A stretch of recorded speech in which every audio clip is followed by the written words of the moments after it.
that you or us? That one's me. Good morning. This presentation is made possible by artificial intelligence, a love of Havanese, and a liberal arts education. The philosophies that shaped our lives are often found in literature. Two examples from the 1950s come to mind. In 1954, an Oxford professor and veteran of the Somme, J.R.R. Tolkien, published The Lord of the Rings, the central lesson of which is that even the smallest person can change the course of the future. Similarly, in 1957, a Russian immigrant, Ayn Rand, published Atlas Shrugged, the central statement being, "I swear by my life and my love of it that I shall never live for the sake of another man, nor ask another man to live for mine." With obvious differences, one has trains and the other orcs, both books contain over 1,000 pages of ideas, fantastical heroes, moral challenges, and clashing philosophies. Both authors champion freedom over control, just as their heroes did. John Galt thwarted a government that wanted to be free to do anything it pleases, while the citizens may act only by permission. And the wizard Gandalf resisted Sauron's, quote, will to dominate all life. There are other lessons too. For instance, there is a lesson on love from Atlas Shrugged, where a husband and wife engage in an argument about what love is. The husband declares that his wife should love him as she should love him as he is without any expectations in return. To say otherwise is to reduce love to a shopkeeper's transaction. The wife says she does love her husband, but for his virtues, and that love is a trade of her best for his best, and she wasn't getting his best. In short, he says love is owed, and she says love is earned. I submit for your consideration that too often in our society we resemble the path of being owed and entitled, when the latter path, that of earning it, is a successful path for love, friendship, respect, seats at this table, and yes, shared governance is also earned. The value of earning it is explicit in Rand, but implicit in Tolkien, as every character, be they hero or villain, earns their fate in The Lord of the Rings. This message of earning a seat at the table, is one that I have taken to faculty across the system, as I've spoken with faculty leaders at more than half of the campuses now. This fall, I've spoken at Elizabeth City's Faculty Senate, Winston-Salem's General Faculty, and last week spent 2 days presenting to Faculty Senate, General Faculty, and the trustees at Pembroke.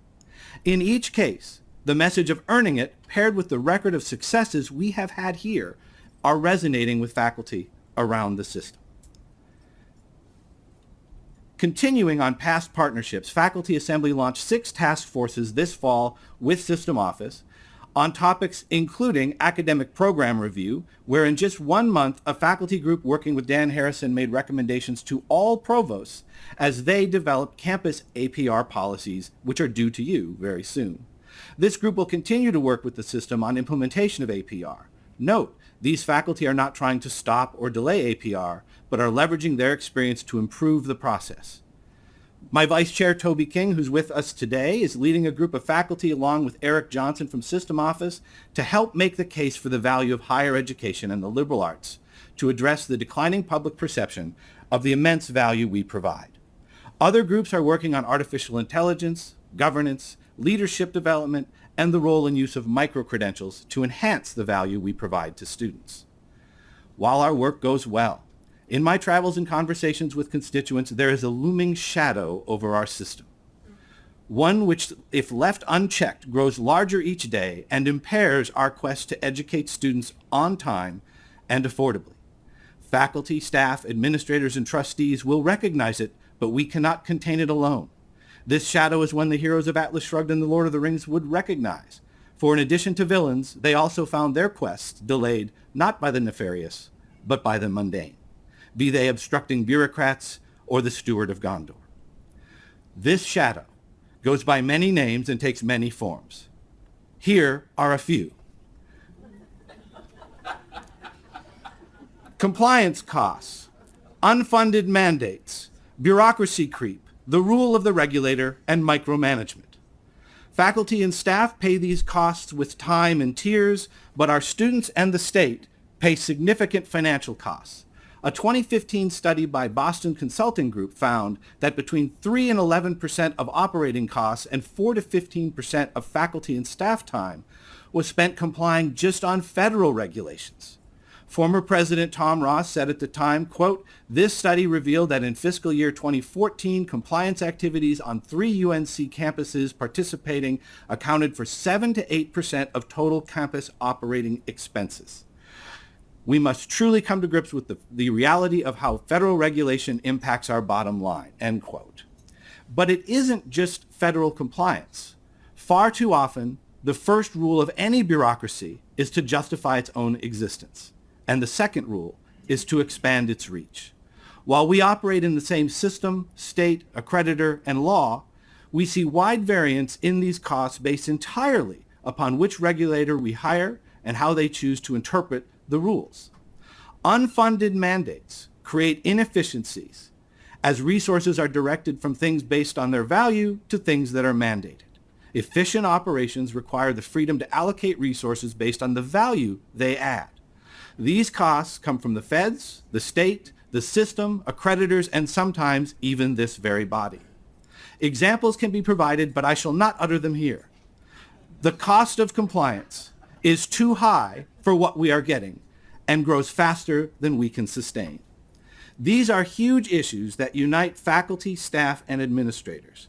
We cannot contain this beast alone, and I ask for your help to join the quest to lessen the regulatory and compliance burdens. Like hobbits, we faculty will do our part in this quest, but to paraphrase the wisdom of Gandalf, this task is appointed to you, and if you do not find a way, no one will. And I hope the next time someone brings before you a request to approve an unfunded mandate, you will look them square in the eyes and say, "You shall not pass." This concludes my report.